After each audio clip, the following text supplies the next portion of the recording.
그러니까 지금으로부터 한 2200년 전이죠. 그 옛날에 중국 최초로 그 통일 왕국을 세운 진시황, 진시황 그 무덤 보면 대단하지 않습니까? 그 진시황의 아버지가 여불위입니다. 여불위가 사람을 판단하는 방법을 세웠는데 그게 육합론이죠. 사람을 판단하는 이 근거를, 이 기준을 해서 사람을 판단하고 분별했던 것이죠. 육합론이 유명한 책입니다. 이 방법은 중국은 물론 우리나라에까지도 아주 잘 전달되고 또 통하는 그런 말씀이죠. 오랫동안 사람을 평가하고, 우리나라도 보면 여기 기준으로 평가하고 등용시키고 또 사람을 배치하는 그런 데 사용된 방법론이라고 볼 수 있겠습니다. 그러니까 사람을 평가할 때는 그의 재능만 보아서는 안 된다는 말이에요. 핵심은 그의 재능만 보지 마라.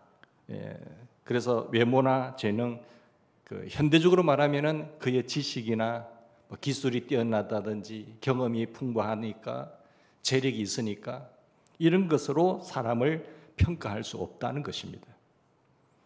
우리가 다 같이 겪는 대로 그런 것보다 중요한 것이 뭡니까? 사람됨이죠. 근데 사람들은 껍데기만 보는 거예요.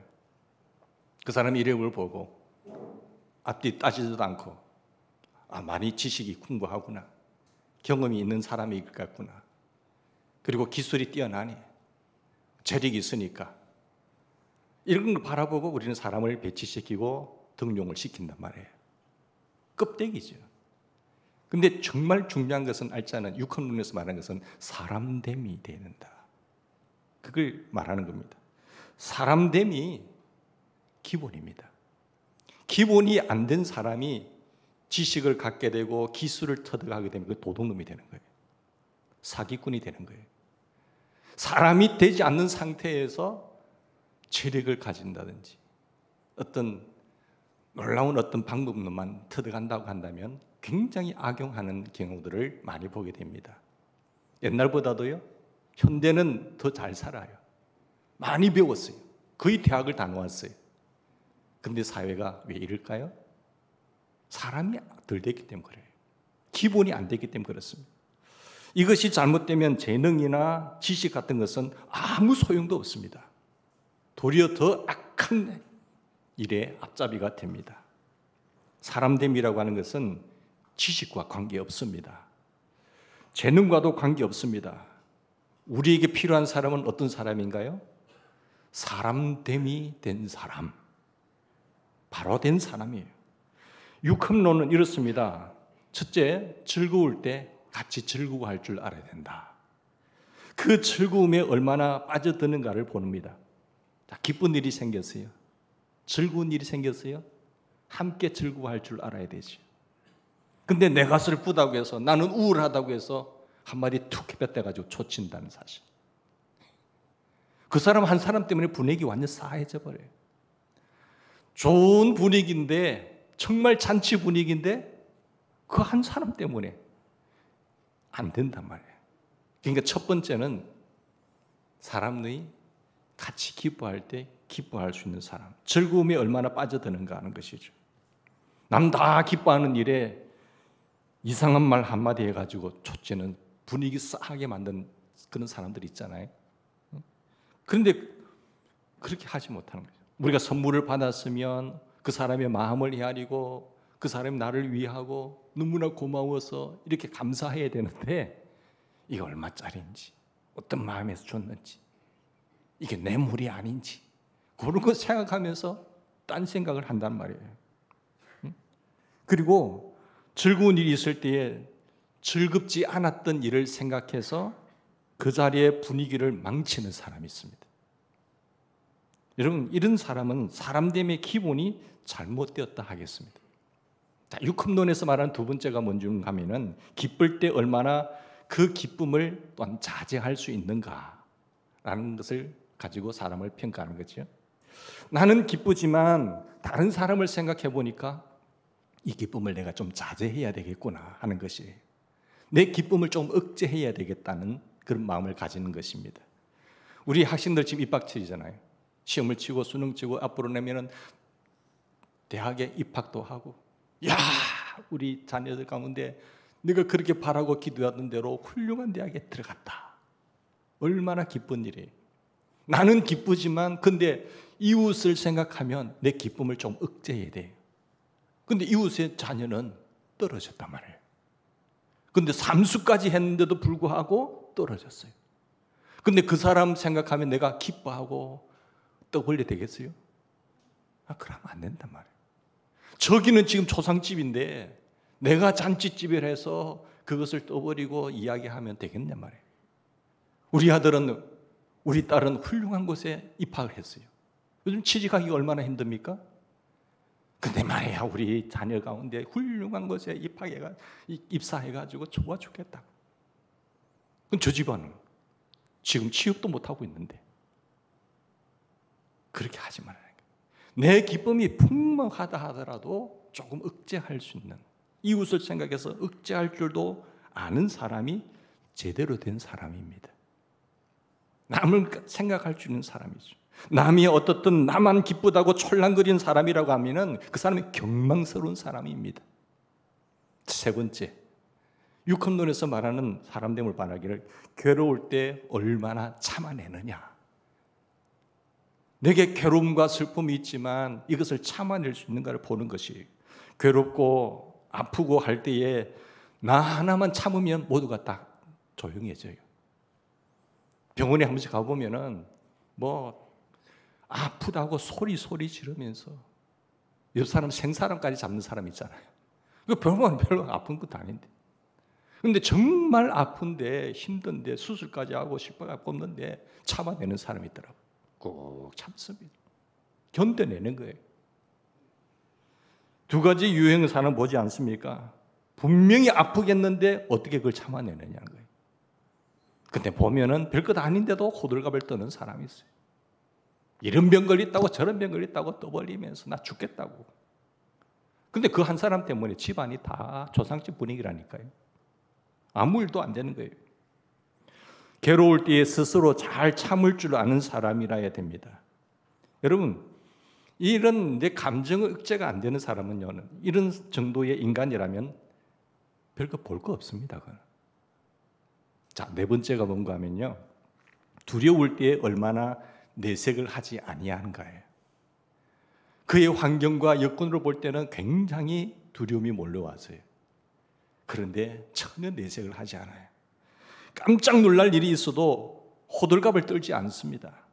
이것이 무엇을 의미하는지, 장차 어떻게 이루어질 것인지, 결과는 어떻게 될 것인지 곰곰이 생각하면서 그 두려움을 내색하지 않죠. 신중히 생각합니다. 이런 사람이 바람직한 사람입니다. 다섯 번째, 슬플 때에 그 슬픔을 얼마나 스스로 사귈 수 있느냐, 것이. 슬프지 않는 사람 어디 있겠어요? 또 슬픔을 경험하지 못한 사람, 없는 사람이 어디 있겠습니까? 근데 그 슬픔을 얼마나 스스로 사귈 수 있느냐, 그게 사람들을 보는 거죠. 슬픈 마음을 스스로 사귈 줄 알아야 됩니다. 내가 스스로 사귀어야지 누가 그 슬픔을 사겨주겠습니까? 위로한다고 되겠습니까? 내 슬픈 마음은 내 것입니다. 누가 옆에서 위로할 수 있는 것이 아니지 않습니까? 이것은 나 하나만 잘 사귀면은 주변이 평화로워져요. 내 하나만 잘 사귀면 모든 사람이 평안할 수 있겠으므로 슬픈 마음을 삼키고 또 사귀고 잘 사귀어낼 수 있는 사람, 그 능력이 필요합니다. 자, 여섯 번째는 성났을 때에, 화났을 때에 얼마나 개의치 않을 수 있는가라는 것이. 불같은 화가 치밀어요. 소리 들으니까, 분위기를 보니까 이 화가 하늘까지 올랐어요. 화가 치밀었을 때 화를 다스릴 수 있는 사람, 얼마나 개의치 않을 수 있느냐. 그러니까 그 결과가 어떻게 될 것인가를, 내가 화를 내므로 말미암아 후유증을 내가 평가하면 결과가 어떻게 될 것인가를 알면 화를 내면 안 되잖아요.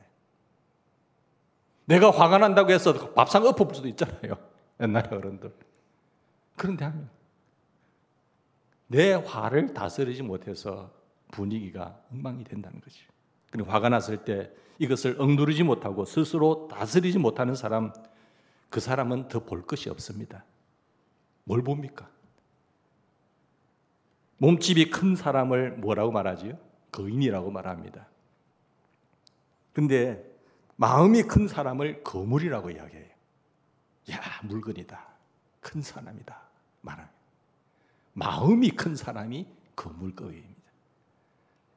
사람 몸집은 작은데 마음이 넓어요. 마음이 커요. 아무튼 몸이 큰 것은 중요한 게 아닙니다. 마음이 큰 사람이 되어야 될 줄 압니다. 소위 성공학자라고 하는 트레이닝 비즈니스의 대가인 지그 지글러가 이런 말을 했습니다. 인생의 고도를 결정하는 것은 재능이 아니다 그랬어요. 사람들은 그 사람의 재능, 지식과 경험, 기술을 보잖아요. 인생의 고도를 결정하는 것은 재능이 아니라 삶의 태도이다 라고 말했습니다. 어떠한 자세와 태도를 가지냐에 따라서 인생을 높이 날아가는 거죠. 재능이 그 사람의 값을 높여주는 게 아닙니다. 그 사람의 값은 그 사람의 삶의 자세로 매겨지는 거예요. 사랑하는 여러분, 대단히 중요한 학자적 평가 아니겠습니까? 오늘 본문에도 보면요, 하나님의 마음에 합당한 사람, 다윗에 대해서 이야기를 합니다.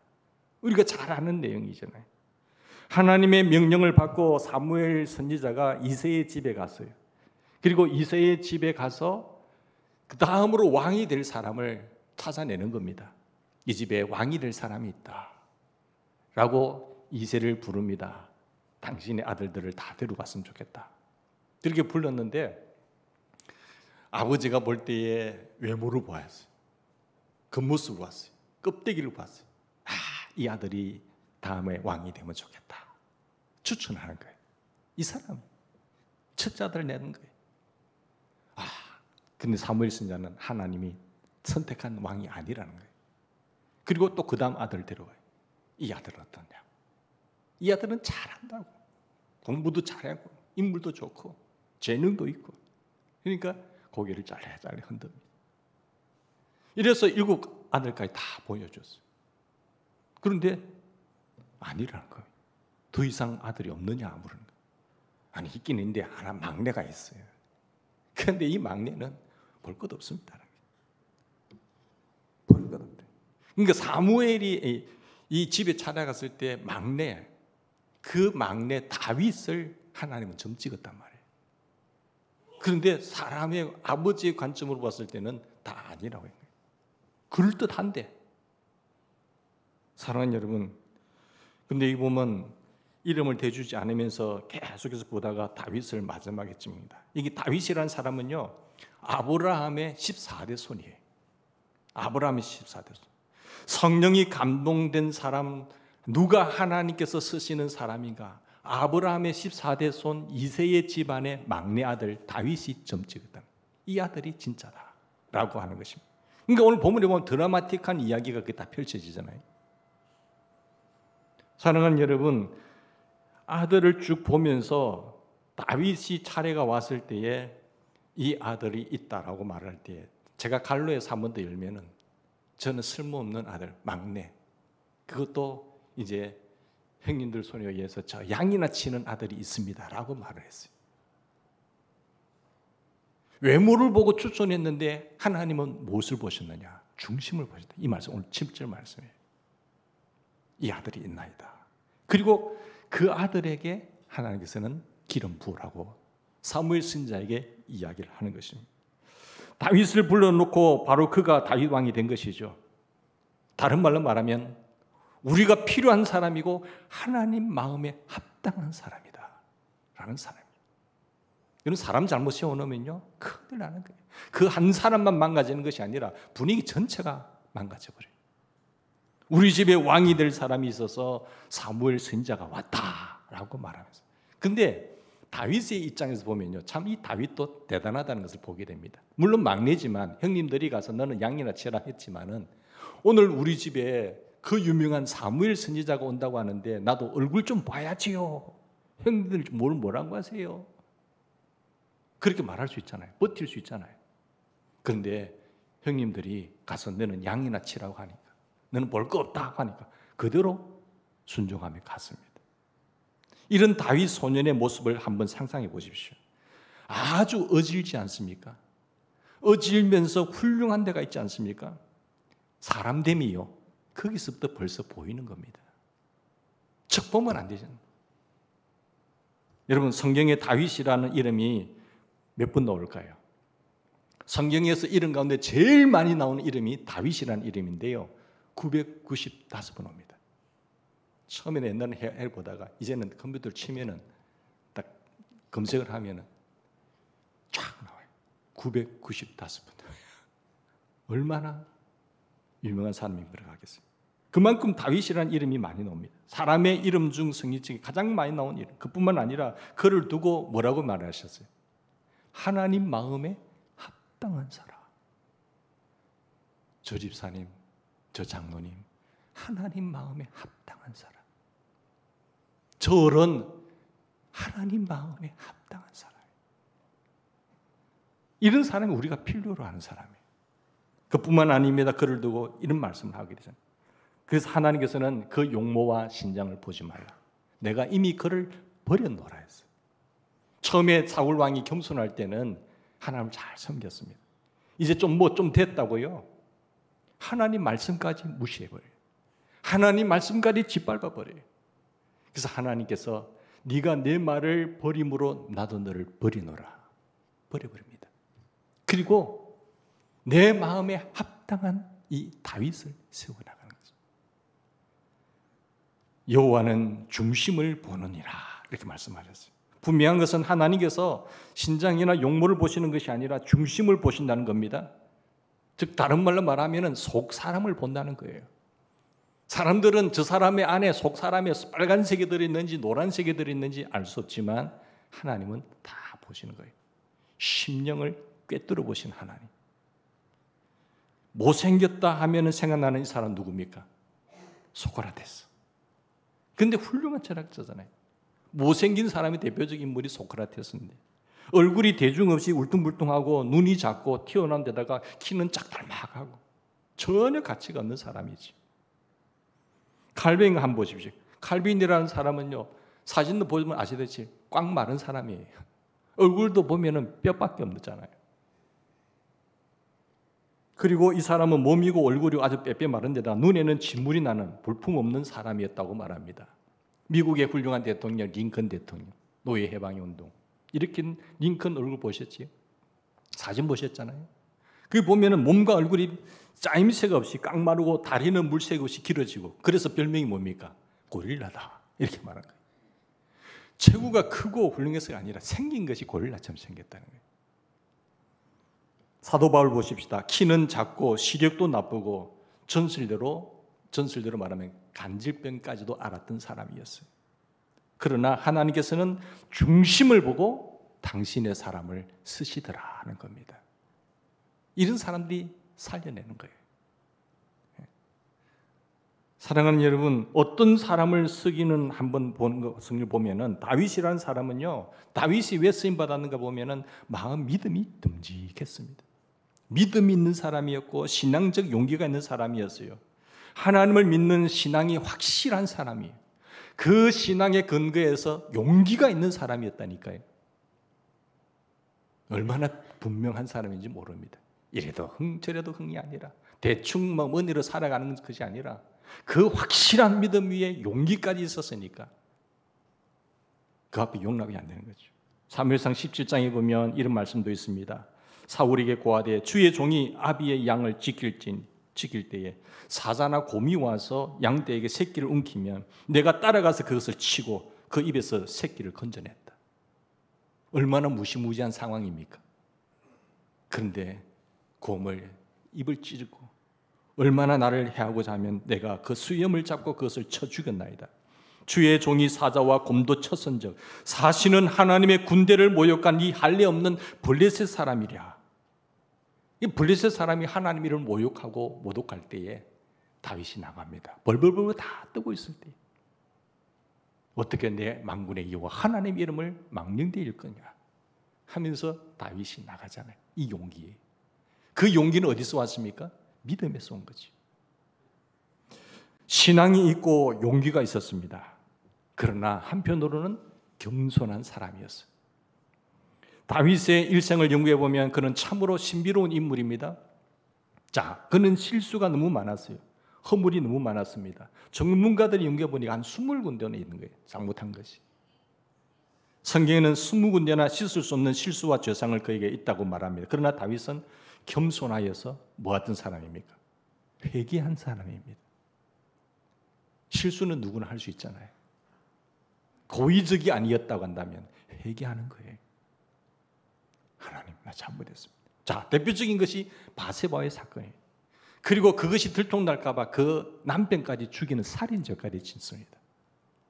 간음죄에 살인죄까지. 근데 그 상황 속에서요, 선지자가 지적했을 때 뭘 합니까? 회개를 하는데요, 인간인고로 변명할 수 있잖아요. 여건이 그럴 수밖에 없었고 상황이 그럴 수밖에 없었다라고 변명하고 핑계댈 수 있는데 변명하잖아요. 바세바의 사건에 있어서도 이 간음이라고 하는 것은 한 사람으로 됩니까? 두 사람이 동의를 했기 때문에 되잖아요. 같이 마음을 가지기 때문에 간음했는데, 그가 하나님 앞에 징계를 받을 때 바세바의 이야기는 절절하지 않습니다. 제가 잘못했습니다.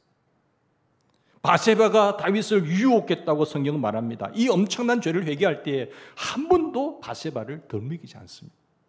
실수였다고 하지 않습니다. 내가 하나님 앞에 죄를 지었나이다. 제가 하나님 앞에 죄를 지었나이다. 이뿐만 아니라 내가 책임을 집니다. 다 내 잘못입니다. 그것은 내 잘못입니다. 라고 말을 한 거예요. 아무 변명도 없고 책임 전가 의식도 없습니다. 이것이 그의 진실입니다. 뿐만 아니라 그는 감정을 억제할 줄 아는 사람이었어요. 여러분, 그는 하나님 앞에 엎드리고 간절히 기도하고 사흘 동안 먹지도 않았습니다. 어떨 때? 바세바의 사이에 낳은 아들, 하나님 가만두겠어요? 물론 사랑해서 둘이 낳은 사이에, 바세바와 자기의 사이에 아들이 낳았지만 그 하나님을 하나님께서 치십니다. 죽이기로 마음먹죠. 물론 회개는 회개예요. 근데 죄값을 받잖아요. 근데 이 사랑 아들을 위해서 다윗 왕이요, 금식까지 합니다. 울부짖습니다. 하나님, 살려주십시오. 나 죄 회개할 테니까, 내 정신 차리고 바랄 테니까 살려주십시오. 금식하면서 기도하는데 하나님은 결국 데려갑니다. 자, 신하들이 볼 때에 왕이 울부짖고 기도하고 금식하면서 식사도 하지 않으면서 할 때 볼 때, 근데 아들 딱 죽으니까 그게 언제 그랬느냐 하면서 본래의 모습을 찾거든요. 야, 이 사람, 이 왕이 제정신인가? 죽었는데 더 슬퍼해야 되잖아요. 근데 더 슬퍼하지 않아요. 그때 신하들이 묻습니다. 왕이요, 얼마나 슬프시납니까? 그때 다윗 왕이 한 말을 들어보십시오. 그가 죽기 전에는 내 기도를 들으시고 하나님께서 혹시나 용서하실까 하며 이제 죽었으니 하나님께서 데려가신 것이므로 그는 내게로 올 수 없지만 나는 그에게로 가리라. 아주 깨끗하게 과거로부터 벗어납니다. 그리고 아무 일 없었다는 듯이 할 일을 다 합니다. 과거에 매여서 헤매지 않았다는 사실입니다. 그런 이렇듯 감정 억제를 할 줄 아는 사람이에요. 사랑하는 여러분, 사람들은 그렇잖아요. 나 회개하고 잘못했습니다 하지만은 이 죄 때문에요, 자기 아들 죽지요. 그리고 자기 아들 또한 압살롬으로부터 쿠데타를 당해서 왕의 자리에서 도망갑니다. 맨발로. 이런 비참한 상황을 하게 됩니다. 다윗이 얼마나 회개한 줄 아세요? 침상이 베개님이 젖을 정도로 눈물을 많이 흘리면서 회개했어요. 그런데 죄값은 다 봉을 받더라는 거예요. 용서해 주시면 그 죄값은 다 받고 집안이 엉망이 됩니다. 여러분, 죄는 그만큼 무서운 거예요. 또한 제가 제일 참 존경스러운 것은 이 엄청난 죄를 회개하고 나서 그가 어떤 모습을 취했는지를 잘 보면 잘 나타났습니다. 심의 사건 알잖아요. 우리의 마음을 뜨겁게 합니다. 아들 압살롬이 반란을 일으켰을 때에 맨발로 도망가고 있을 때에 자기 측근들과 함께 도망가거든요.